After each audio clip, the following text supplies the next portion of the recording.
আসসালামু আলাইকুম প্রিয় দর্শক, মাহবুব সৈকত সবাইকে স্বাগত এবং শুভেচ্ছা জানাচ্ছি মাই টিভি সংলাপে। দর্শক, আপনারা জানেন যে মাই টিভি সংলাপে আমরা সমসাময়িক গুরুত্বপূর্ণ বিষয়গুলো নিয়ে আলোচনা করি। আমরা আজকেও তেমনি আলোচনা করব। আমরা কথা বলবো, আলোচনার বিষয় হচ্ছে গণহত্যা, মামলা ও বিচার।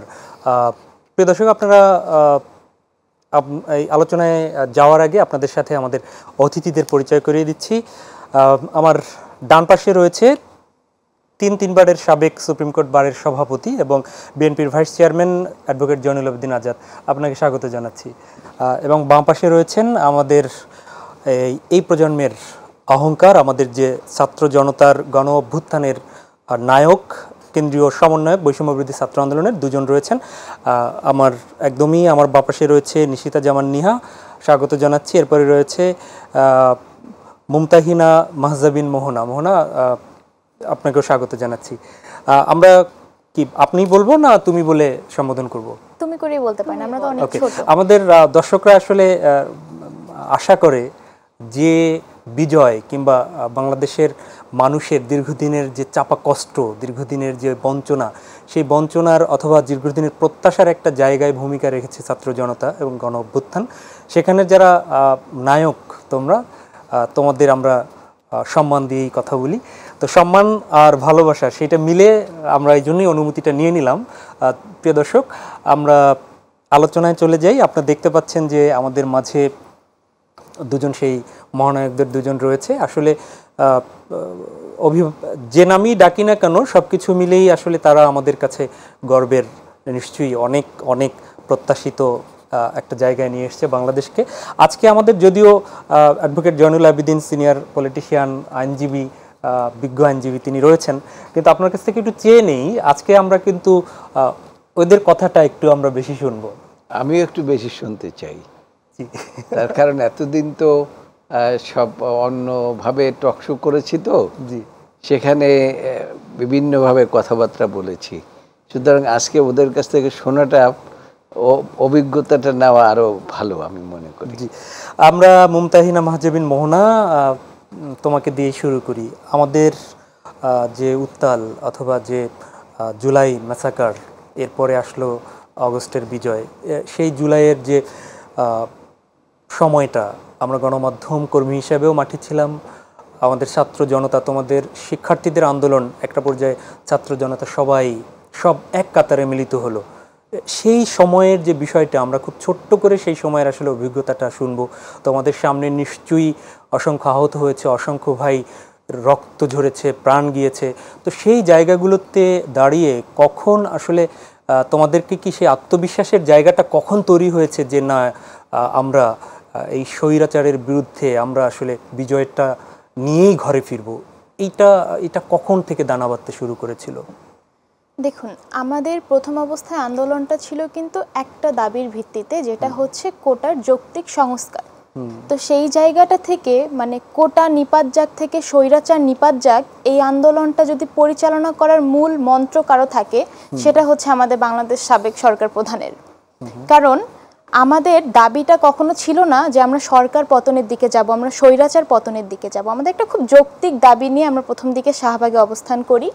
সেখানে আমাদের সেই যৌক্তিক দাবির উপর যেভাবে আস্তে আস্তে অ্যাটাক আসা শুরু করে, সেই পর্যায়ে গিয়ে মনে হয় যে আসলে অধিকার আদায়ের প্রশ্নতে যদি আমাদেরকে এভাবে অ্যাটাক করা হয়, তাহলে আমাদের অস্তিত্ব এই দেশে ঠিক কোথায়? তখন আসলে প্রশ্নটা ওই কোটা থেকে সরে এসে মৌলিক অধিকার, মানবাধিকার সবগুলোতে এসে প্রশ্নবিদ্ধ হয়ে দাঁড়ায়। সেই পর্যায়ে গিয়ে যখন আমাদের উপর পুলিশি বাধা আসা শুরু করলো, নানা দিকে নানা ধরনের ষড়যন্ত্র শুরু করলো, এবং আমাদের এই আন্দোলনকে বলা হলো এটা তৃতীয় পক্ষের কোনো ধরনের হস্তক্ষেপ, সেই ইন্ধনের কারণে এই ধরনের একটা আন্দোলন হচ্ছে। তো সেই জায়গা থেকে আমরা সবাই বুঝতে পারলাম যে না, বিষয়টি আসলে কোটার মধ্যে এখন আর সীমাবদ্ধ নেই, আমাদেরকে আরও সামনে যেতে হবে এবং সমূলে এই যে গোটা বাংলাদেশের মধ্যে যে একটা অরাজকতা বিস্তার করছে, সেই জিনিসটাকে আমাদের উৎপাত করতে হবে, উদ্ঘাট করতে হবে। তো সেই জায়গা থেকে আস্তে আস্তে কোটা সংস্কার থেকে শুরু করে রাষ্ট্র সংস্কারের দিকে আমরা আগাই। আমি যতটা জেনেছি সেটি হচ্ছে যে তুমি রংপুরের মেয়ে, নেহা তুমি হচ্ছে সাতক্ষীরার মেয়ে। তো ঢাকা বিশ্ববিদ্যালয়ের দুজনই শিক্ষার্থী, দুটি হলেরও তোমরা তত্ত্বাবধান করো, সে জায়গায় হলে থাকছো, সুতরাং যেখানে বাংলাদেশের প্রেক্ষাপটে হলে থেকে আবার অনেক ক্ষেত্রে রংপুর থেকে ঢাকা পাঠাবো, এটি যদিও অবস্থার এখন পরিবর্তন হয়েছে, কিন্তু তারপরে এই উত্তাল অবস্থার মধ্যে গুলি, টিয়ার সেল, মারা যাচ্ছে, এর মধ্যে পারিবারিক তোমার বাবা কিংবা মা এদের আসলে তোমাদের প্রতি সেই টেনশনের যে জায়গাটা বা শেয়ার একটু যদি শেয়ার করো, এরপরে আমরা যাব হচ্ছে নিহার কাছে। আচ্ছা, প্রথম অবস্থায় আমি মনে করি প্রত্যেকের মা বাবাই তাদের সন্তানকে নিয়ে কনসার্ন থাকেন। তো আমি যখন প্রথম অবস্থায় আন্দোলনে যেতাম, জাস্ট তারা এতটুকু বলতেন যে তুমি সেফ থাকো, আন্দোলন করো। কিন্তু পরবর্তীতে আসলে সেফটি জিনিসটা আমার রাষ্ট্রই আমাকে দিতে পারেনি। আমার ঘরের মধ্যে থাকা ছাড়া, মানে আমি ঘরের মধ্যেও সেফ, এটারও কিন্তু কোনো সিওরিটি ছিল না। তো একদম মানে খোলাখুলিভাবে যারা সমন্বয়ক বা একদম সম্মুখ সারিতে থেকে যারা বরাবর নেতৃত্ব দিয়ে আসছেন, তাদের প্রতি কিন্তু হুমকিটা শুরুর দিন থেকে একটু বেশি আসা শুরু করে। তো সেই জায়গা থেকে আমাদের প্রশাসন, আমাদের আশেপাশের বিভিন্ন ধরনের রাজনৈতিক সংগঠন তারা টার্গেট করে ফেলে। ইভেন তারা আমাদের ফোন ট্রেস করা থেকে শুরু করে লোকেশন ট্রেস করা এবং বাবা মা আত্মীয় স্বজনকে সারাক্ষণ একটা হুমকির মুখে রাখা। আমার ক্ষেত্রে যেটা হয়েছে যে আমার বাবাকে ডেকে বলেছে আপনার মেয়েকে সামলান, না হলে তাকে আমরা দেখে নিব। তো আসলে প্রত্যেকের ঘরে এই ধরনের একটা অরাজকতা ছিলই, এই ধরনের একটা টেনশন ছিলই, এবং সেই জায়গা থেকে আসলে অভিভাবকরা অবশ্যই তাদের একটা চিন্তা হবেই, এটা প্রত্যেকের জায়গাতেই ছিল। আমরা নিহার কাছে একটু ফিরছি, সেটি হচ্ছে যে এই প্রশ্নগুলোর জবাবও তুমি শেয়ার করতে পারো, কিন্তু কাছাকাছি এই আন্দোলনে গিয়ে খুবই টাচি কোনো বিষয় যেখানটায় আহত নিহত তোমাদের সহকর্মীদের এরকম ঘটনা, আবার পাশে ঢাকা মেডিকেলে তো চিকিৎসার করতেও তোমরা সহযোগিতা করেছো, তো সেই জায়গার কোনো কখনো গিয়ে কোনো শেয়ার করার কোনো জায়গা বিষয় আছে কিনা? হ্যাঁ, এই আন্দোলন জুড়েই আসলে একদম শুরু থেকে আমরা যখন রাজপথে নামি একদম শান্তিপূর্ণ একটি দাবি নিয়ে কোটা সংস্কারের জন্য, আমরা কিন্তু একদম পর্যায়ক্রমে আমরা ধারাবাহিকভাবে আমরা শান্তিপূর্ণভাবে বিভিন্ন কর্মসূচি বাস্তবায়ন করছিলাম, এবং এর ধারাবাহিকতায় আমরা চেষ্টা করেছি বারবার সরকারের কারোর সাথে যোগাযোগ করার বা তাদের থেকে বিভিন্ন ধরনের অন্তত একটি আশার বাণী শোনার বা তারা যেন এই সংস্কারের ব্যাপারে কাজটি শুরু করে, সেটি আসলে হয় নাই।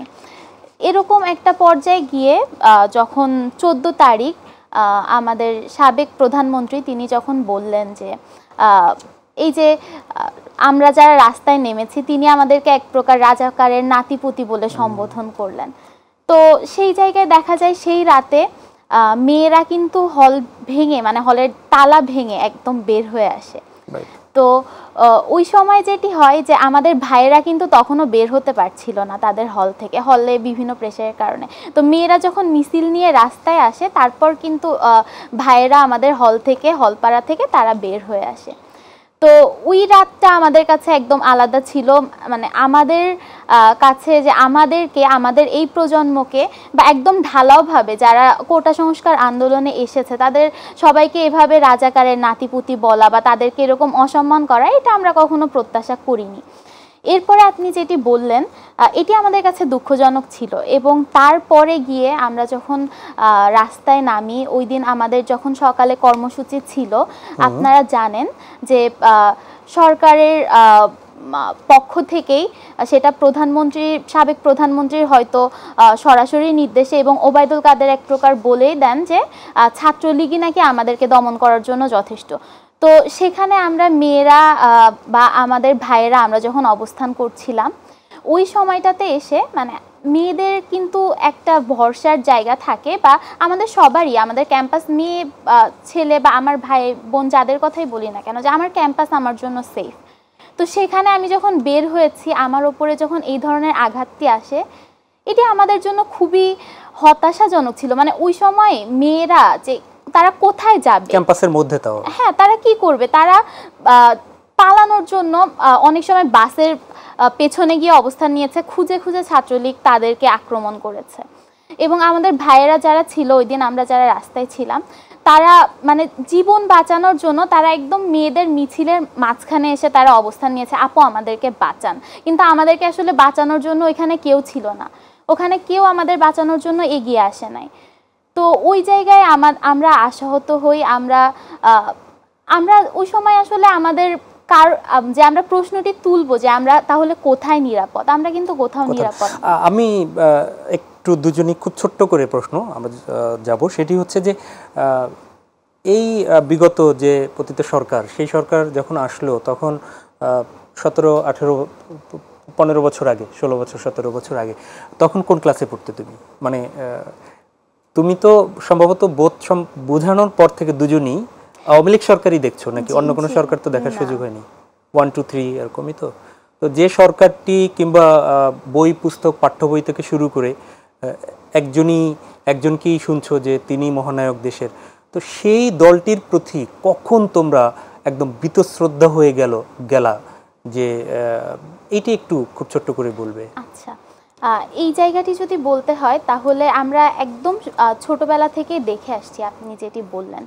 তো এরই ধারাবাহিকতায় আমরা কিন্তু আসলে এই জিনিসটা যখন উপলব্ধি করলাম, আমরা যখন দেখলাম যে আবরার ফাহাদের ওপর এই ধরনের একটা নরকীয় হত্যাকাণ্ড ঘটানো হলো, তখনও আসলে বুয়েটে, তখন আমরা কিন্তু আসলে ওই জায়গায় আমরা একটা শক পাই যে আসলে এটি কিভাবে সম্ভব। আমি আমার ব্যক্তিগত জায়গা থেকে বলতে চাই, তখন এই জিনিসটা আমার মতো, আমি জানি আমার দেশের সবাইকে ছুঁয়ে যায়। এবং তার পর থেকে বা তার আগ থেকে ধারাবাহিকতায় আমরা দেখেছি বিভিন্ন সময় আমরা ফেসবুকে একটি পোস্ট করতে পারি না। আমরা যখন ফেসবুকে একটি পোস্ট করি সেখানে আমাদেরকে ভাবতে হয় এই পোস্টটি করার ফলে ডিজিটাল সিকিউরিটি অ্যাক্টে আমাকে কোন ধরনের মামলা করা হবে কিনা, এরপর আমার অবস্থা কি হবে। এরপর থেকে এর ধারাবাহিকতায় যদি বলি, দ্রব্যমূল্যের ঊর্ধ্বগতি থেকে শুরু করে সব জায়গায় আমরা দেখেছি কোন ধরনের অবস্থা বিরাজ করেছে, দেশের ঋণের পরিমাণ বেড়েছে। তো এই সবগুলো এইগুলো আমাদের ভাবনায় আসতো। এই জিনিসগুলো আমাদের মধ্যে এক ধরনের প্রশ্নের শুরুটা করে যে আসলে তাহলে এই সরকার এতদিন ক্ষমতায় বসে তারা কি করছে। বা আমরা নির্বাচনগুলোকেও দেখেছি, সেগুলোও সুষ্ঠু হয়নি, আমরা ভোট দিতে পারিনি কখনো, যদিও এবার দেওয়ার সুযোগ ছিল, আমরা দিতে পারিনি। আমি অ্যাডভোকেট জয়নুল আবেদিনের কাছে যাওয়ার আগে খুব ছোট্ট করে একদম 30 সেকেন্ডে এই যে প্রশ্নটা, সেই প্রশ্নের যদি তুমি কোনো কিছু অ্যাড করতে চাও মোহনা। আমি দেখুন, আমার মনে হয় কি, এই যে একটা গণ অভ্যুত্থান, এটা কিন্তু হঠাৎ ঘটে যাওয়া কোনো ঘটনা নয়। মানুষের মধ্যে দীর্ঘ সময়, এই যে 15 বছর যে একটা স্বৈরাচার আমাদের দেশে বিরাজ করছিল, এই স্বৈরাচারের বিরুদ্ধে মানুষের মনে কিন্তু একটা ক্ষোভ জন্ম হয়েই গিয়েছে। সেটা আমরা চারদিকে তাকালে বিভিন্নভাবে সেটা দেখতে পারবো। সেটা হোক আমাদের শিক্ষাক্ষেত্র, হোক আমাদের প্রশাসন, কিংবা আপনাদের গণমাধ্যম, কিংবা হচ্ছে আমাদের বিচার বিভাগ, স্থানীয় প্রশাসন, সবগুলো জায়গায় কলুষিত ছিল। কিন্তু মানুষ কিছু বলতে পারতো না, কিছু বললেই তাকে নানা দিক থেকে অ্যাটাক করে তার মুখটা বন্ধ করে দেওয়া হতো। তো এই যে ক্ষোভটা জমা হয়ে গিয়েছে, তারপর সেই ক্ষোভটার চরম বহিঃপ্রকাশই ঘটে এই 5 আগস্ট। ওকে, আমি অ্যাডভোকেট জয়নুল আবেদিন, আপনি আইন অঙ্গনের লোক, রাজনীতির চুলচেরা বিশ্লেষণ করেন। সেই আলোচনায় আসলে আমরা কিছুটা হয়তো যাব, কিন্তু তার আগে এই প্রত্যক্ষ করলেন একটা সময় মানুষ হয়তো অনেকের ধারণাই ছিল যে এই শাসনামলটা পরিবর্তন দেখব কিনা জীবদ্দশায়। অনেকে 41-এর স্বপ্ন দেখতো, অনেকে যে ঠিক আছে আর হয়তো আমরা দেখব না। তো সেই পরিপ্রেক্ষিতে আপনারা যদিও আশার বাণী নিয়ে মাঠে নামতেন, এই ছাত্র জনতার বিপ্লব বা অভ্যুত্থানের যে জায়গাটা এসে তাদের সরাসরি দুজনের মুখের কথাও শুনলেন, আপনার অভিব্যক্তি কি? আমি সর্বপ্রথমেই শ্রদ্ধা জানাই যারা এই আন্দোলনের, যাদেরকে আমরা শহীদ বলি, যারা শহীদ হয়েছেন তাদের আত্মার প্রতি শ্রদ্ধা জানাই। আমি স্যালুট জানাই নেতৃবৃন্দকে, যে সমস্ত নেতৃবৃন্দ এইবারের এই আন্দোলনে, ওরা স্বৈরাচার বলেছে, আমি এটাকে স্বৈরাচার সরকার বলি না। কেন বলি না সেটা বলবো। এটা হচ্ছে একটা fascist Sarkar. This is not the স্বৈরাচার। স্বৈরাচার ছিল আইয়ুব খান, স্বৈরাচার ছিল এরশাদ, এবং এরকম পৃথিবীতে অনেক স্বৈরাচার পতন হয়েছে। দিস ওয়াজ এ ফ্যাসিস্ট সরকার। তো আমি এটার ব্যাখ্যাটা পরে আসবো। তো আমি খুব মুগ্ধ হয়েছি এই যে দুইজন আলোচক আজকে এখানে, আমার বোনের মতো বলেন, মেয়ের মতো বলেন, তাদের যে আলোচনা এবং তারা যে সমস্ত কথাগুলো বলেছে, এতে আমি খুব মুগ্ধ হয়েছি। কিন্তু আমাদের মাঝ থেকে মুগ্ধতা চলে গেছে, শহীদ হয়ে গিয়েছে। আর বিশেষ করে মুগ্ধ হয়েছি এই কারণে যে একটা কথা বলেছে যে তাদের মধ্যে এই যে দীর্ঘদিনের যে পুঞ্জীভূত একটা ক্ষোভ, এইটা তাদের মধ্যে বাসা বেঁধেছিল। এই ক্ষোভটা কিন্তু সারা দেশের মানুষের মধ্যে বাসা বেঁধেছিল আমি মনে করি। যেমন আমি আপনার বোধহয় আর এক টক শোতে বলেছিলাম যে ওরা 38% বললো, 90% লোক ভোট কেন্দ্রেই যায় নাই আর কি। তো এই তারপরে যে এই যে দেশের সম্পদ বাইরে পাচার করা, একের পর এক ব্যাংক খালি হওয়া, তারপরে জিনিসপত্রের দাম নাগালের বাইরে যাওয়া, এই যে ক্ষোভ সারা দেশের মানুষের মধ্যে, এইটা যে ওদের মধ্যে একটা উপলব্ধি এসেছে, এইটা তাদের আলোচনার মধ্যে কিন্তু ফুটে উঠেছে। এবং এইটা যারা ভবিষ্যতে রাষ্ট্র চালাবেন তাদের জন্য কিন্তু এটা একটা লেসন, এই লেসনটা আসতে হবে। এখন আমি বলতে চাই যে কেন আমি এটাকে ফ্যাসিস্ট সরকার বলি।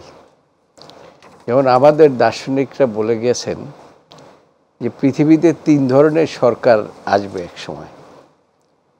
যেমন আমি রাষ্ট্রবিজ্ঞানের ছাত্র হিসাবে আমি বলছি যে এক সময় এক বর্বর জাতি থাকবে, সেখান থেকে এই বর্বর জাতির থেকে উত্তরণের জন্য এই পৃথিবীটা একটা ভাগাভাগির মধ্যে চলে যাবে, যুদ্ধ বিগ্রহ এই সমস্ত হবে, তারপরে একটা অবস্থার মধ্যে চলে আসবে।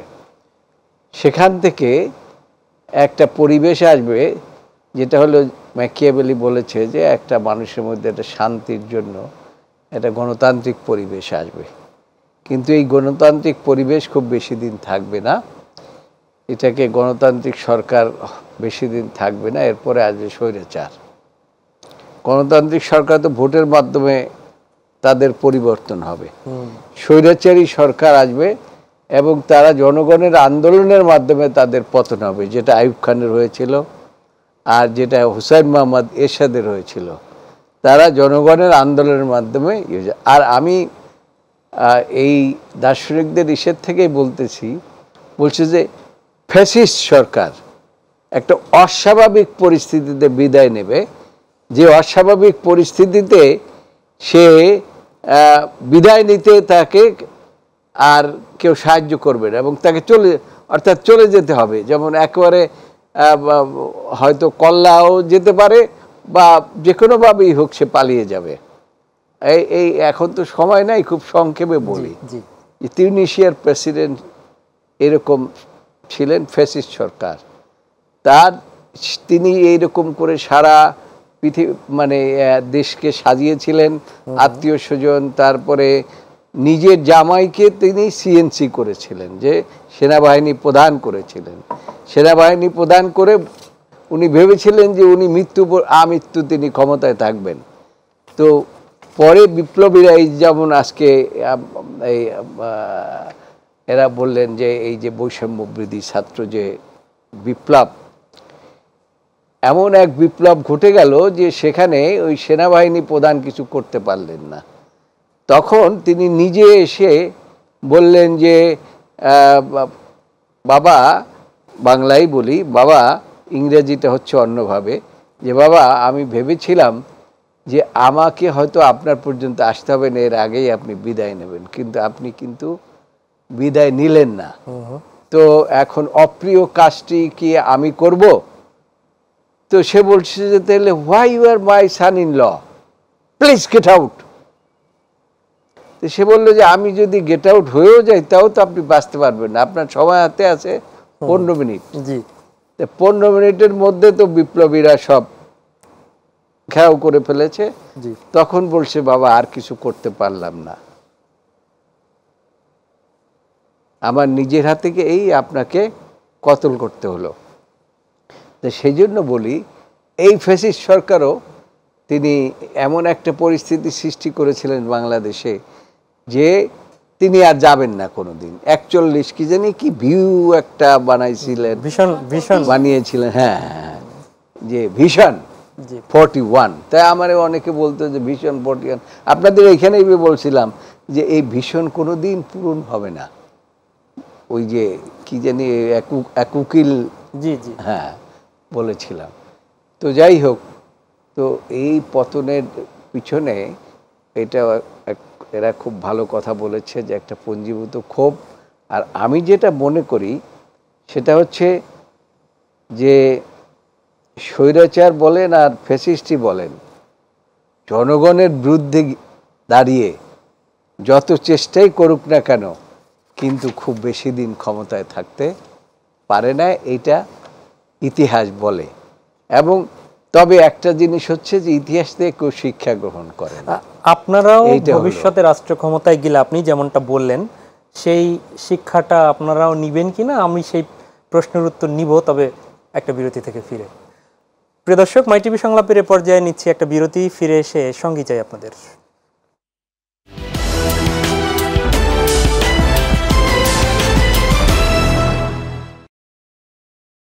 আরও একবার স্বাগত জানাচ্ছি মাই টিভি সংলাপে। দর্শক, আপনারা জানেন আমরা কথা বলছি যে নতুন বাংলাদেশ আমরা অনেক আত্মত্যাগের বিনিময়ে পেলাম, যে গণ অভ্যুত্থান, ছাত্রদের গণ অভ্যুত্থান হলো, সেই গণ অভ্যুত্থানের গণহত্যা, মামলা, বিচার এবং সার্বিক অবস্থায় এখনকার বাংলাদেশ, সেই বিষয়ে আমরা বিরতির আগে সেই গণ অভ্যুত্থানের দুজন মহানায়কদের মধ্যে দুজন এখানে উপস্থিত হয়েছেন, তাদের কথা শুনছিলাম এবং শুনছিলাম বিএনপির ভাইস চেয়ারম্যান এবং সুপ্রিম কোর্ট বারের সাবেক সভাপতি অ্যাডভোকেট জয়নুল আবেদিনের কথা। আমরা অ্যাডভোকেট জয়নুল আবেদিন, আপনার কাছেই ফিরছি, তারপরে আবার সমন্বয়কদের কাছে যাব। সেটি হচ্ছে যে আজকেও আপনাদের বিএনপির ভারপ্রাপ্ত চেয়ারম্যান তারেক রহমান তিনি বলেছেন যে এর আগেও বলেছিলেন যে পরাজিত শক্তির ষড়যন্ত্র থেমে নেই।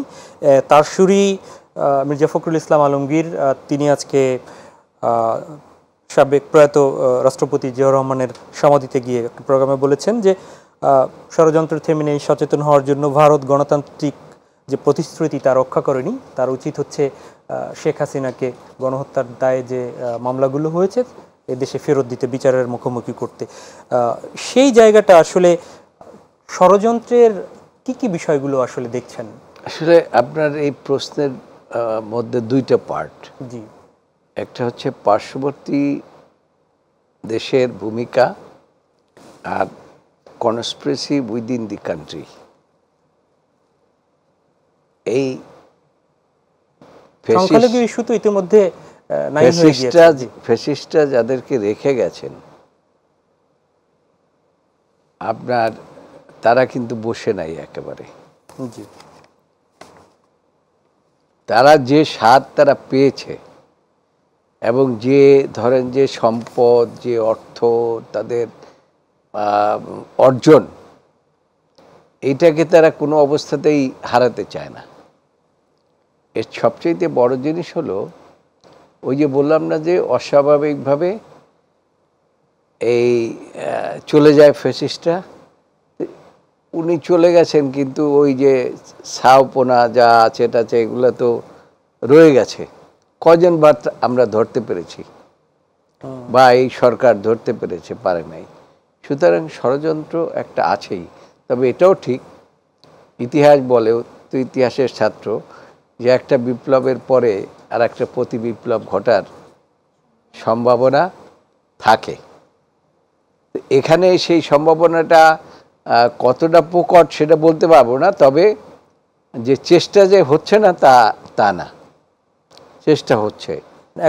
এখনো সেই প্রতি বিপ্লবের একটা সম্ভাবনা, আশঙ্কা আছে। সেই জন্যই আমি যেমন অনেক সময় বলি যে এইবারের মুভমেন্টটা, এই যে আপনি দেখেন, আমি একটু আগেই শুনলাম যে এইটা এরকম অবস্থা তো এই পাকিস্তান থেকে আরম্ভ করে অদ্য পর্যন্ত, ইভেন দি ভারতেও বা পার্শ্ববর্তী অন্য অন্য কান্ট্রি যেখানেই বলেন না কেন, যে তুই রাজাকার, আমি রাজাকার, এই সমস্ত কথাবার্তা, এই যে আমাদের ছেলেরা কিন্তু নামতে পারে নাই, কিন্তু মেয়েরা কিন্তু ফোরফ্রন্টে গেছে।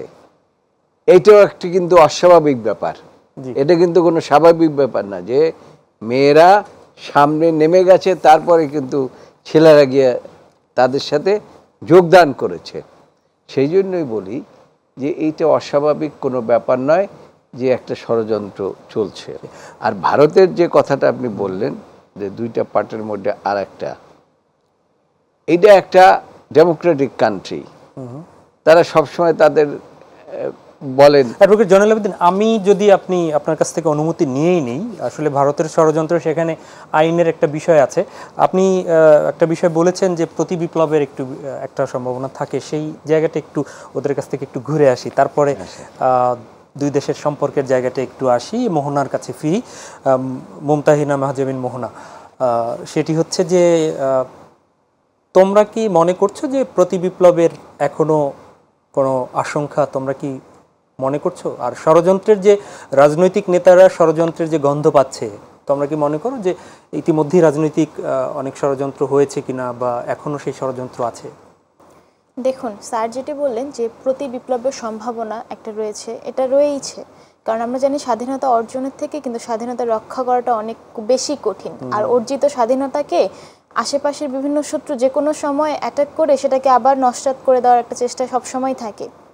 যেহেতু বাংলাদেশে এতদিন পর্যন্ত এই ধরনের একটা অরাজকতা চলে এসেছে, তারপরে গিয়ে এই বিষয়টিকে আমরা মানে সমূলে উৎখাত করার চেষ্টা করছি। কিন্তু ওই যে স্যার বললেন যে ফ্যাসিস্ট সরকার চলে গিয়েছে, কিন্তু তার শাখা প্রশাখা কিন্তু এখনো এই দেশে থেকেই গেছেন। তো সেই জায়গা থেকে তারা তো তাদের সর্বোচ্চ চেষ্টাটুকু করবে যে নিজের অবস্থানটাকে আরেকবার শক্ত করে আরেকবার আমরা ফিরিয়ে আনি। তো সেই জায়গা থেকে আমরা বিভিন্ন বিচ্ছিন্ন ঘটনা কিন্তু এখনো দেশের বিভিন্ন জায়গায় দেখতে পাচ্ছি। তো সেই জায়গা থেকে বলা যায় যে প্রতি বিপ্লবের একটা আশঙ্কা কিন্তু থেকেই যায়। এবং এক্ষেত্রে আপনি যেটা বললেন ষড়যন্ত্রের কথা, যে এখন ষড়যন্ত্রটা আসলে অনেক ক্ষেত্রে উস্কানি দিয়ে বা ইন্ধন যুগিয়ে কিন্তু এই ধরনের বিভিন্ন ধরনের ষড়যন্ত্র করা হচ্ছে। সেটা আমরা মামলা থেকে দেখতে পারি, গ্রেফতার করা থেকে দেখতে পারি। বিভিন্ন জায়গাগুলো এখনো কিন্তু কলুষিত আছে, যেগুলো নিয়ে আমরা কাজ করছি, আমাদের কাজ চলমান। মানে বৈষম্য বিরোধী ছাত্র আন্দোলন, সেই বিষয়টি তোমরা তোমাদের কর্মসূচির মধ্যে আছে। তুমি কিছু বলতে চাও নিহা? নিশিতা জামান নিহা, এই ক্ষেত্রে যদি দেখেন তাহলে এই যে ষড়যন্ত্রগুলো, এটা কিন্তু খুবই দৃশ্যমান ছিল একদম শুরুর দিন থেকে।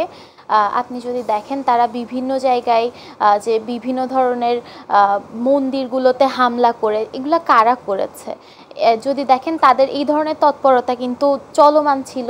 এবং বিভিন্ন জায়গায় যে প্রেসের গাড়িগুলোতে হামলা বা সংবাদ কর্মীদের ওপরে হামলা, এগুলো নিশ্চয়ই ছাত্র জনতার মধ্যে থেকে বা সাধারণ ছাত্রদের মধ্যে থেকে কেউ করে নাই। এটি একটি অপতৎপরতা যেটি চালিয়েছে বিভিন্ন সুবিধা লোভী যে গোষ্ঠীটা আছে এবং আওয়ামী লীগের তারা যে পরাশক্তি, তাদের এখনো পর্যন্ত যে এখানে তৎপর আছে তাদের একটি গোষ্ঠী, তারা কিন্তু এটি করেছে এবং এটি তারা করে যাচ্ছে।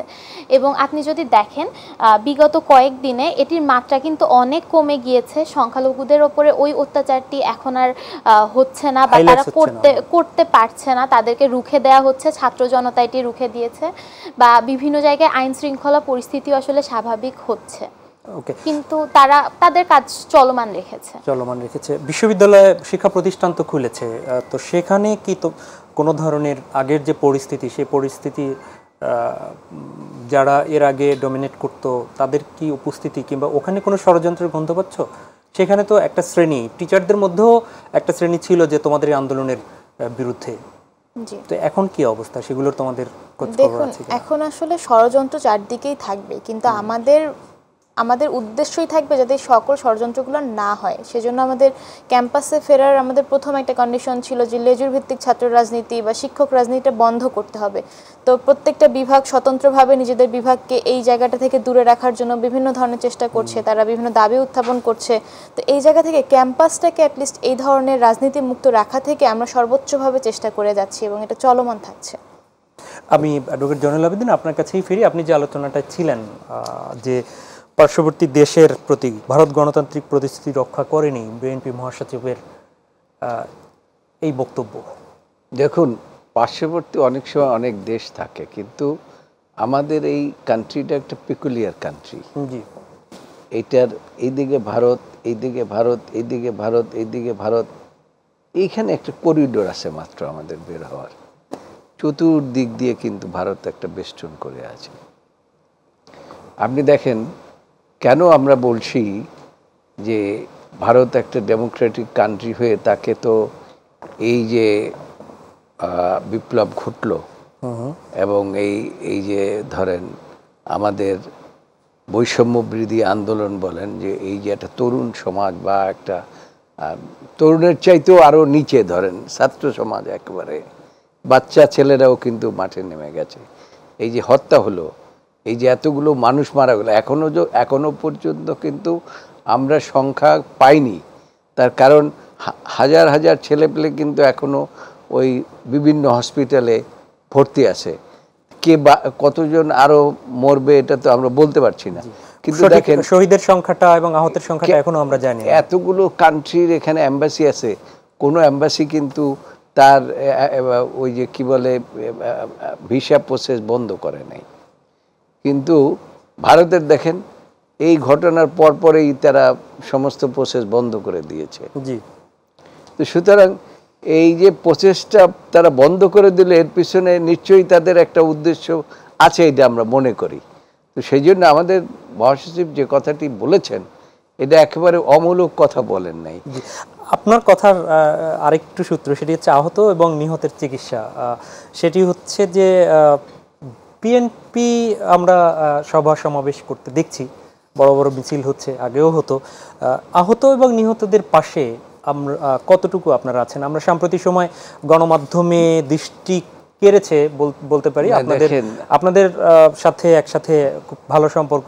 বাংলাদেশ জামাত ইসলামী সভা সমাবেশ না করে দেখতে পাচ্ছি আহত এবং নিহতদের সহযোগিতা এগিয়ে যাচ্ছে। আপনাদের কার্যক্রম না, আমাদেরও কিন্তু প্রতি জেলায় এবং প্রতিটি এলাকায় এই কার্যক্রম চলছে।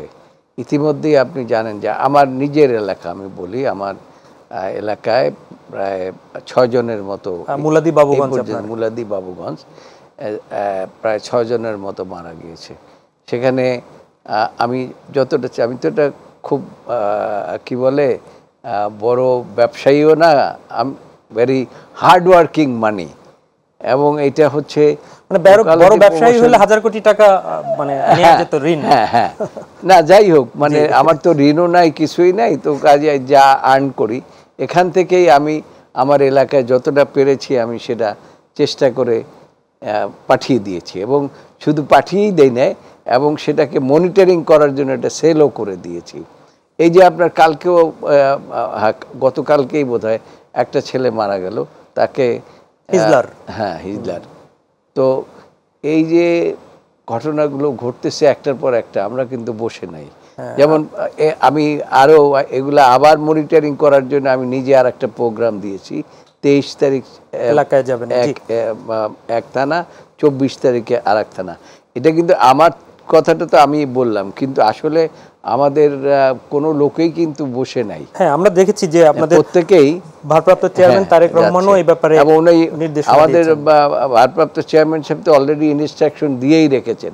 সেদিনও ডেকেছিলেন এবং সেদিন ডেকে বলেছে যে যার যার এলাকায় আপনারা যতটা পারেন ততটা যা আছে তা দিয়েই সাহায্য করেন আর কি। জান, আমি একটু সবচেয়ে বড় জিনিস হলো কি, টাকা পয়সা দেওয়ার চাইতে আমি মনে করি যে ওই বাড়িতে গিয়ে যদি মা বাবাকে শোনেন, মৃত্যুর তো সান্ত্বনা নাই। একটা ছেলে বা মেয়ে ও একটা কথা বলেছে একটু আগে যে ফাদার মাদারদের একটা কনসার্ন সবসময় বাচ্চাদের উপরে থাকে, এটা স্বাভাবিক। তো এই যে ফাদার মাদার এই ঘটনায় যে যার ছেলে হারালো, মেয়ে হারালো, তার যে ব্যথা, এইটা কিন্তু অন্য লোক বোঝার চেষ্টা মানে করলেও সেটা পারবে না। সেই ব্যথাটাকে বোঝাবার জন্য অন্তত তার কাজ পর্যন্ত যদি যাওয়া যায়, সেটাই হলো বড় সেবা। আমি একটু মোহনা, তোমার কাছে যেটা জানতে চাচ্ছি যে আমরা দেখতে পাচ্ছি যে বিভিন্ন হসপিটালে যাচ্ছ, সরকারের এখন অন্তর্বর্তী সরকারের পক্ষ থেকেও আশ্বাস দেওয়া হয়েছে। আসলে আহতদের চিকিৎসায় বিদেশে নেওয়া অনেক চিকিৎসা তো অনেকের আছে চোখ চলে গিয়েছে, গুলি লেগেছে। তো তোমরা যে তৎপরতা চালাচ্ছ, আজকে দেখেছি যে তোমাদের এক সমন্বয়কারী বিভিন্ন সংগঠনে এগিয়ে আসছে, কতটা সাড়া পাচ্ছ? এবং আহতদের চিকিৎসার ব্যাপারে আরও যদি ভালো চিকিৎসা দরকার হয়, সেখানে তোমাদের কমিউনিকেশন, তোমাদের কয়েকটা গ্রুপ হয়েছে, কমিটি হয়েছে দেখলাম, এই বিষয়টি একটু যদি ক্লিয়ার করো। এবং নিহত পরিবার যারা আছে তাদেরকে সহযোগিতাটা কিভাবে চাচ্ছ তোমরা আহতদের চিকিৎসা এবং নিহতের? দেখুন, আমি এখানে আসার আগেও কিন্তু একটা হসপিটালে ছিলাম, সেখান থেকে সরাসরি এখানে আসা।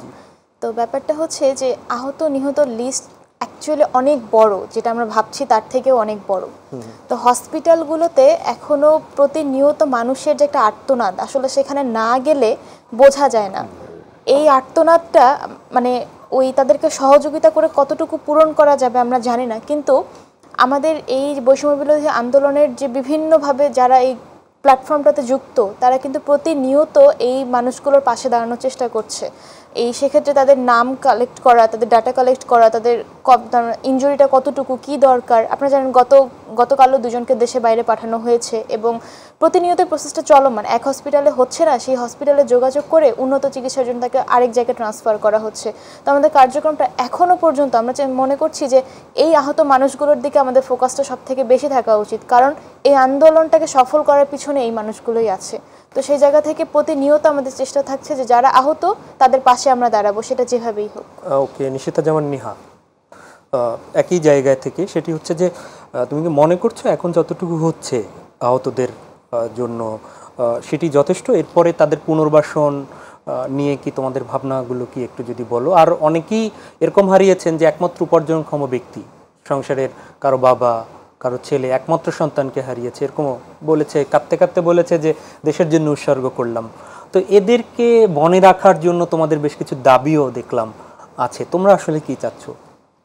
দেখুন, এখানে যারা তার একটি চোখ হারিয়েছে, তার একটি অঙ্গ হারিয়েছে, কিংবা যে জীবন হারিয়েছে, সেই মানুষগুলোকে আসলে কোনোভাবেই তাদের ক্ষতিপূরণটা কিন্তু দেয়া সম্ভব না।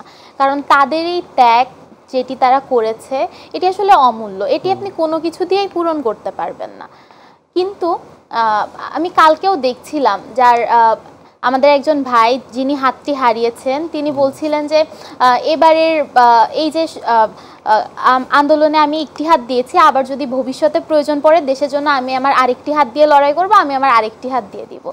তো এই মানুষগুলোর এই স্পিরিট, এই ত্যাগ কিন্তু আজকে আমাদেরকে এখানে নিয়ে এসেছে।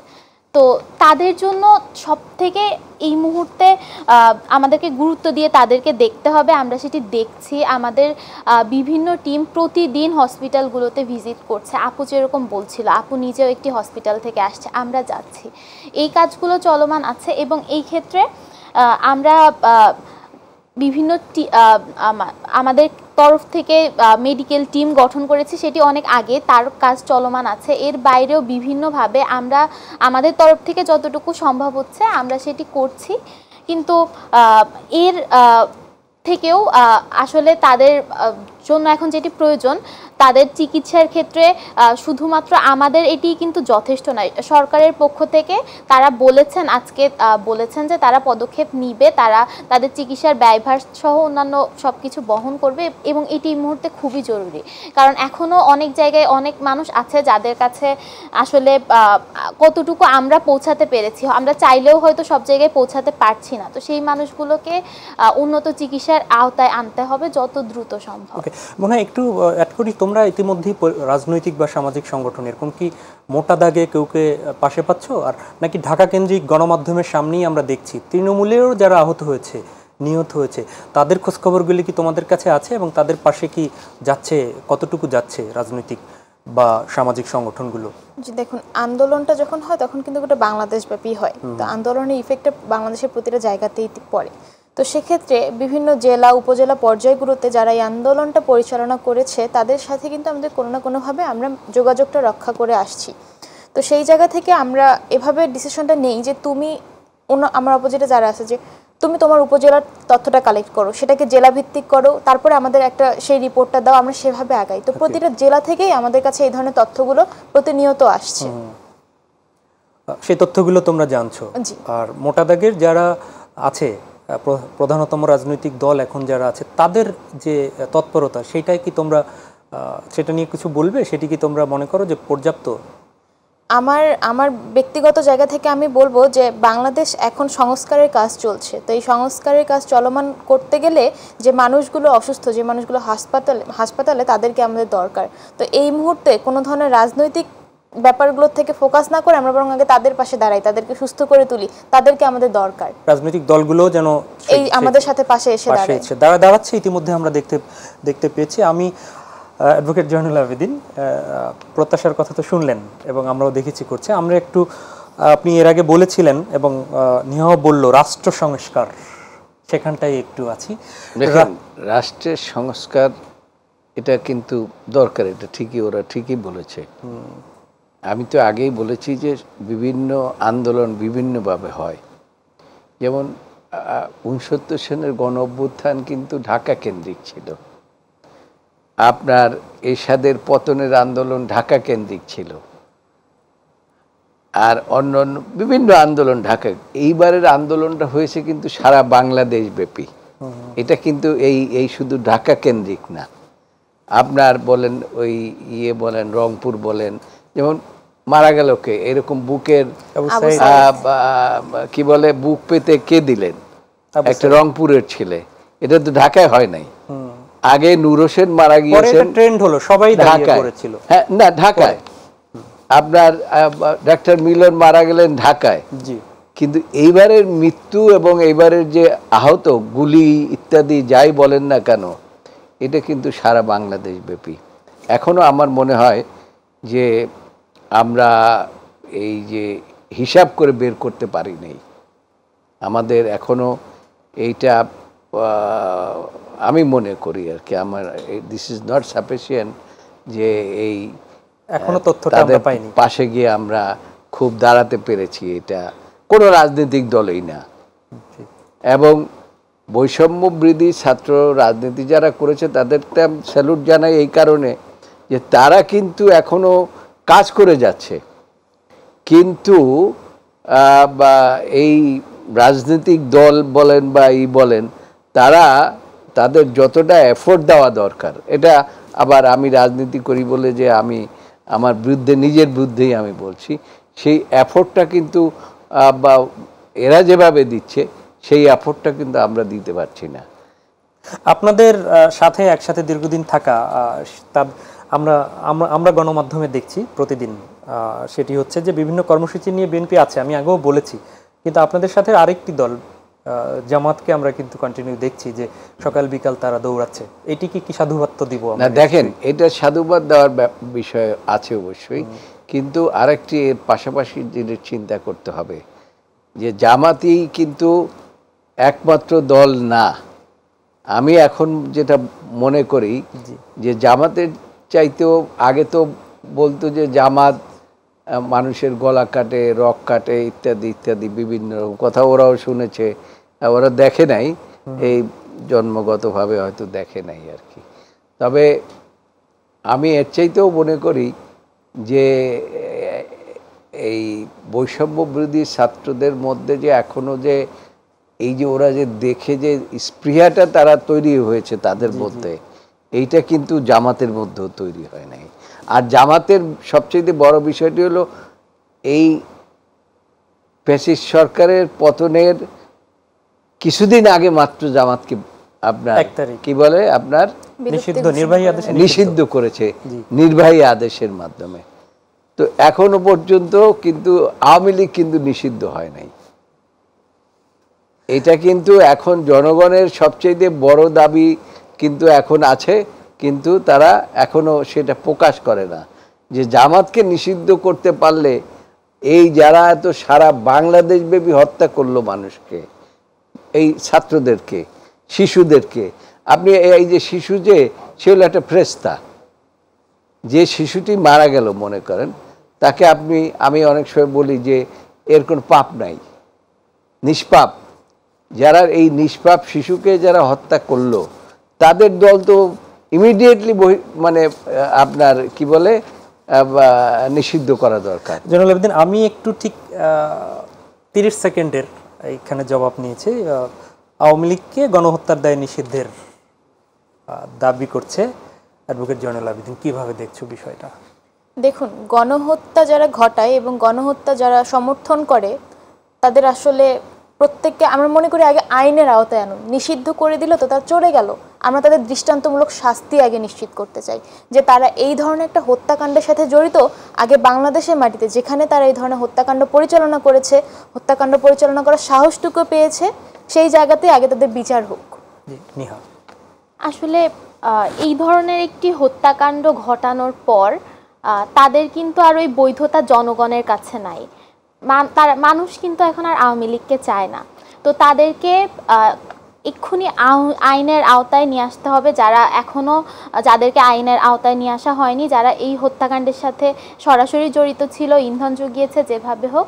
এবং এরপর জনগণের মতের ভিত্তিতে, যে যদি জনগণ না চায় তাদেরকে আসলে নিষিদ্ধ করা উচিত। এবং রাজনৈতিকভাবে তাদের আসলে পৃথিবীর ইতিহাসে আমার জানা মতে যে এরকম গণহত্যা ঘটানোর পর কোনো দল আসলে সরাসরি নির্বাচনে অংশগ্রহণ করেনি।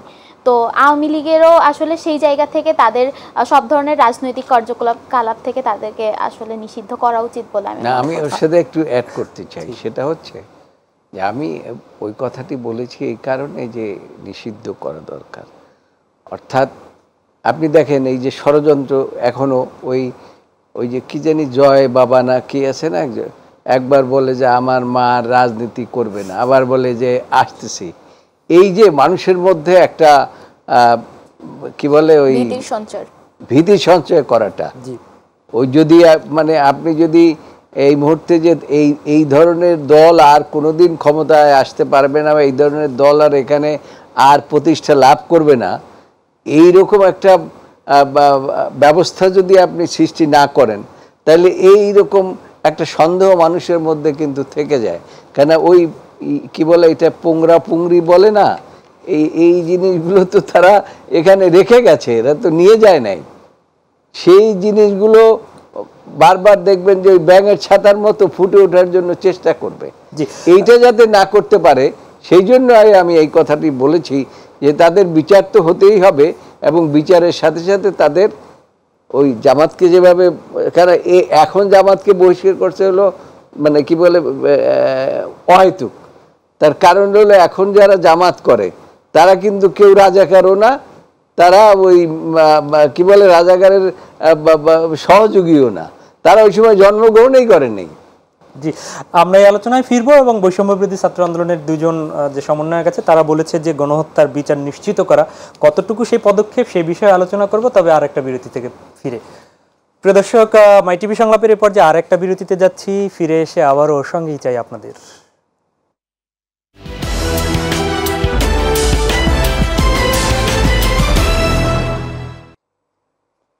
আরও একবার স্বাগত জানাচ্ছি মাই টিভি সংলাপে। দর্শক, আমরা বিরতির আগে ছিলাম বিএনপির ভাইস চেয়ারম্যান, সুপ্রিম কোর্টের সাবেক সভাপতি অ্যাডভোকেট জয়নুল আবেদিনের কাছে। কথা শুনছিলাম বৈষম্য বিরোধী ছাত্র আন্দোলনের দুই কেন্দ্রীয় সমন্বয়কেরও। আমরা আবারও অ্যাডভোকেট জয়নুল আবেদিন থেকেও শুরু করতে চাই। আমরা শেষ দিকে যেহেতু রয়েছি, খুব ছোট্ট ছোট্ট করে আসলে এই আলোচনাটা আমরা উত্তরটা পেতে চাই।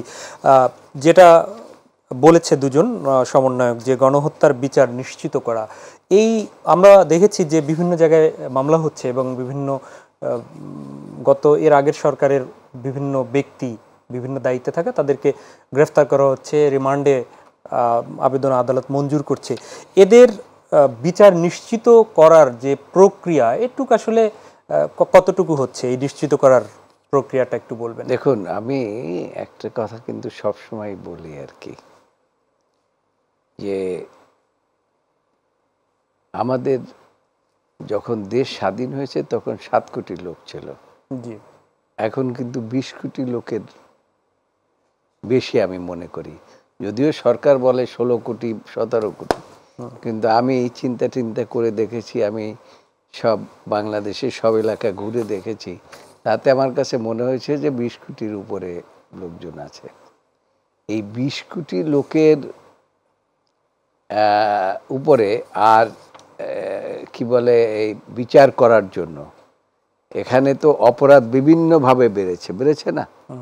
এইবারে যে ধরেন যে অপরাধগুলো ঘটেছে, এগুলো বিচার করার জন্য যে এখন যে আদালতগুলো আছে, এই আদালত দিয়ে কোনো অবস্থাতে সম্ভব না। আপনাকে মানে এফিশিয়েন্ট বিচারক বাড়াতে হবে, সুপ্রিম কোর্টেও আপনাকে এফিশিয়েন্ট বিচারক নিয়োগ করতে হবে। সুপ্রিম কোর্টে সেই আগেও যে বিচারপতির সংখ্যা ছিল সেই একই সংখ্যা আছে আর কি, এবং এরা দলীয় ভিত্তিতে নিয়োগপ্রাপ্ত। এখন আপনি তাদেরকে দিয়ে কি আপনি যদি এই যে বৈষম্য বিরোধী আন্দোলনের বিরুদ্ধে যারা বিরুদ্ধাচারণ করেছে, যারা গুলির আদেশ দিয়েছে, যারা হত্যার আদেশ দিয়েছে, এই হত্যাকারীর বিচার করতে দিলে কি তাদের দ্বারা সম্ভব? কোনো দলীয় বিচারকের পক্ষে কোনো অবস্থাতে সম্ভব না। সেই জন্য আমি বলছি যে রাষ্ট্র সংস্কারটা সর্বক্ষেত্রে করতে হবে। তো নিম্ন আদালতের যে বিষয়গুলো, সেখানে সরকারের কতটুকু পদক্ষেপ ইতিমধ্যে নিয়েছে? না, সরকার তো তার একটা বড় সংগ্রামের মাধ্যমে এসছে। তাদের এই জিনিসগুলোকে আপনার এইখানে মাথায় নিতে একটু সময় দিতে হবে। একটা আপনারা সেটি দিচ্ছেন, আমরা মনে করি আর কি।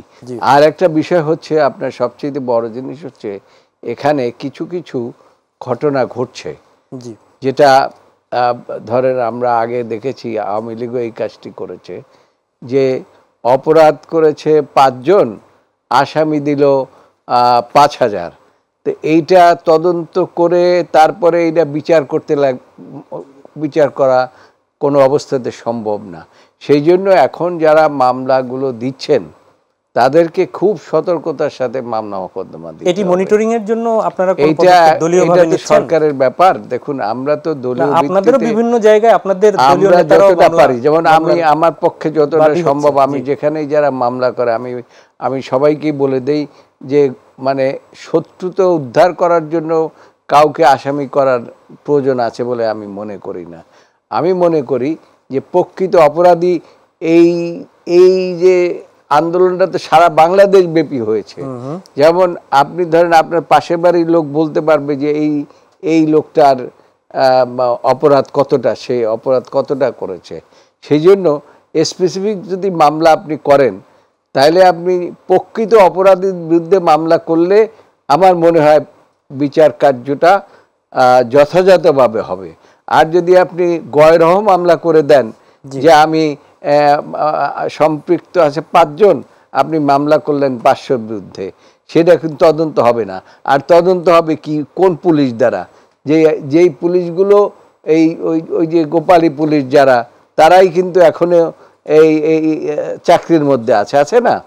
সুতরাং তারা তদন্ত করে আপনার দেখা যাবে যে মানে যে প্রকৃত অপরাধী তারে বাদ দিয়া যারা অপরাধী না তাদেরকে দিয়ে দিল।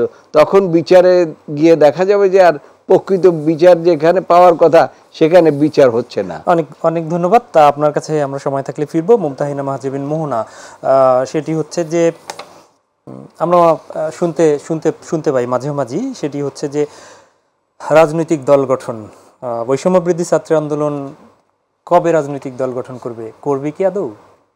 দেখুন, এই যে বাংলাদেশের এত বড় একটা পরিবর্তন, সেটা কিন্তু এই ছাত্র জনতার হাত ধরে। তো সেই ছাত্র জনতা এখন চাচ্ছে যে বাংলাদেশের যে চিরায়ত যে সকল রাজনৈতিক দল রয়েছে সেগুলোর বাইরে গিয়ে একটা ছাত্র জনতার অংশগ্রহণে একটা দল থাকুক। এই ধরনের কথাবার্তা কিন্তু জনগণ থেকে উঠে আসছে। তো তাদের সেই কথাবার্তাগুলোকে আমরা বিবেচনায় রাখছি। আদৌ আমরা রাজনৈতিক কোনো দল গঠন করব কি না, সেটা তো আসলে একটা সুদূরপ্রসারী পদক্ষেপ। আমাদের এরকম দল গঠন করলে আমাদের ইস্তেহার কি হবে, এটার ভবিষ্যৎটা কি হবে, এটার কাঠামোটা ঠিক কীরকম হবে, আমরা কিভাবে আমাদের কার্যক্রম পরিচালনা করব, সেটা আসলে এখনও আমরা বিবেচনা করে যাচ্ছি। তবে সুনির্দিষ্টভাবে আমরা যে দল গঠন করছি, চারদিক থেকে শুনছি, আসলে এই ব্যাপারে আমি স্পেসিফিকভাবে বলতে চাই, এখনও পর্যন্ত আমাদের এই ধরনের কোনো চিন্তাভাবনা নেই। আমরা এখনও চাচ্ছি আমরা আহতদের পাশে দাঁড়াই, যারা অসুস্থ আছে তাদের পাশে দাঁড়াই। নিশিতা জামান নিহা, রাষ্ট্র সংস্কার কোন কোন বিষয়গুলো তুমি একদম মোটা দাগে মনে করছো যে এখন গুরুত্বর সাথে সংস্কার জরুরি? রাষ্ট্র সংস্কার বলতে আমি এখানে বলতে চাবো যে এতদিন আমাদের রাষ্ট্রটা যেভাবে চলে এসেছে, এখানে একজন ব্যক্তি সব কিছুর প্রধান ছিল এবং আমাদের যে আইন বিভাগ, বিচার বিভাগ, নির্বাহী বিভাগ সবগুলা কিন্তু তাদের যে কাজটি ছিল তারা কিন্তু সেটি করতে পারেনি এবং তাদের কাজটি তারা স্বাধীনভাবে করতে না পারার কারণে বিভিন্ন ধরনের আমরা দেখেছি যে রাষ্ট্রের সব প্রতিষ্ঠান আসলে ভেঙে পড়েছিল।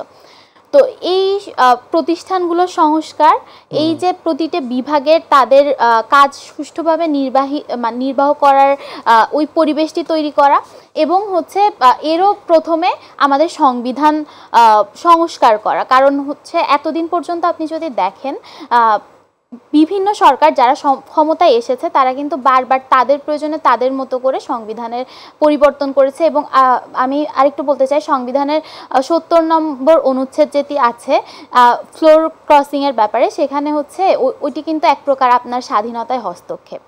তো এই বিষয়গুলো সংস্কার করে আসলে সার্বিকভাবে আমরা যে সুন্দর একটি দেশ চাচ্ছি সেটির প্রত্যাশায় আশা করছি আমরা এগিয়ে যাব এবং আমরা সফল হব। তুমি অ্যাড করতে চাচ্ছ? আমি এখানে অ্যাড করতে চাচ্ছি যে দেখুন, আমরা বাংলা এমন একটা দেশে ছিলাম যে দেশের সাথে মানে সেই রাষ্ট্রের সাথে সম্পর্কিত কোনো অঙ্গ প্রতিষ্ঠান কিন্তু স্বাধীন ছিল না। আপনারা নিজেরাও এই অভ্যুত্থান চলাকালীন সময়ে সত্যটা প্রকাশ করতে গিয়েও বাধার সম্মুখীন হয়েছেন। সেরকমভাবে প্রতিটা বিভাগ রাষ্ট্রের সাথে সম্পর্কিত তারা বিভিন্ন ধরনের বাধার সম্মুখীন হয়েছে। তো এই বাধাগুলোর যেন আর সম্মুখীন না হয়, আমরা যেন স্বাধীনভাবে আমাদের কথাটুকু বলতে পারি। প্রশাসনের প্রতিটা জায়গায়, রাষ্ট্রের প্রতিটা জায়গায় যারা নিয়োগপ্রাপ্ত তাদের নিয়োগটা কতটুকু স্বচ্ছ ছিল সেটা তুলে ধরা, স্বচ্ছ নিয়োগ নিশ্চিত করা এবং সর্বোপরি প্রতিটা মাধ্যম, প্রতিটা বিভাগ যেন স্বাধীনভাবে তার কার্যক্রম পরিচালনা করতে পারে। এটি আসলে আমাদের এখন মূল উদ্দেশ্য। কবে শেষ হবে বৈষম্য বিরোধী ছাত্র আন্দোলনের কার্যক্রম? যতদিন বৈষম্য চলমান থাকবে।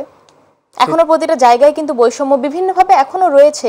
তো ওই যে লোকাল পর্যায়ে একদম মূল যেগুলো, সে একটা ফ্যাসিস্ট রিজিমের পতন ঘটেছে, ওই তার সাথে শাখা প্রশাখাগুলো যেগুলো এখনো ডালপালা গজানোর চেষ্টা করছে সেগুলোকে সমূলে উৎপাত করে না যতক্ষণ না যাচ্ছে ততক্ষণ পর্যন্ত আমাদের চলমান থাকবে। সেটি তো অনেক দীর্ঘ পথ, বৈষম্য দূর করে কল্যাণমূলক রাষ্ট্র গড়া। আমরা খুব বেশি সময় হয়তো পাবো না, আমরা নিশিতা জামান নিহার কাছেই আবার একটু ফিরছি। আমাদের সময় হয়তো খুব বেশি নেই। এই বৈষম্যবিহীন কল্যাণমূলক রাষ্ট্র গড়তে নিশ্চয়ই সকল অনেক অংশীদার আছে, জনগণ তার মধ্যে অন্যতম। তো সেই যারা দেখছে আমাদের দর্শকরা, তাদের জন্য যদি তোমার কোনো কথা থাকে তাহলে তুমি বলবে। আসলে যারা এটি দেখছেন পুরো দেশের মানুষ, তাদের প্রতি আমাদের আহ্বান, আপনাদের দ্বারাই সম্ভব আসলে আমরা যে একটি সুন্দর রাষ্ট্র আমরা কল্পনা করছি বা যেদিকে আমরা যেতে চাই। তো এখনো যেহেতু মাঠে বিভিন্ন ধরনের অপতৎপরতা চলছে, সেটি আপনারা আপনাদের জায়গা থেকে রুখে দিন। আমরা সবাই যদি একসাথে আমাদের প্রচেষ্টা চলমান রাখি, খুব শীঘ্রই আমাদের যে প্রত্যাশা সেটি পূরণ হবে। ওকে, একই কথা নিয়ে তোমার কাছেও যাই মুমতাহিনা মাহজাবিন মোহনা, এবং এর সাথে একটু অ্যাড করি, সেটি হচ্ছে যে এই অন্তর্বর্তীকালীন সরকারের পরে যে যারাই নির্বাচিত হয়ে দেশে আসবেন তাদের কাছেও তোমাদের প্রত্যাশার জায়গাটা কি থাকবে, এবং একই সাথে যারা দেখছেন তাদের জন্য তোমার যদি কোনো কিছু বলার থাকে বলবে।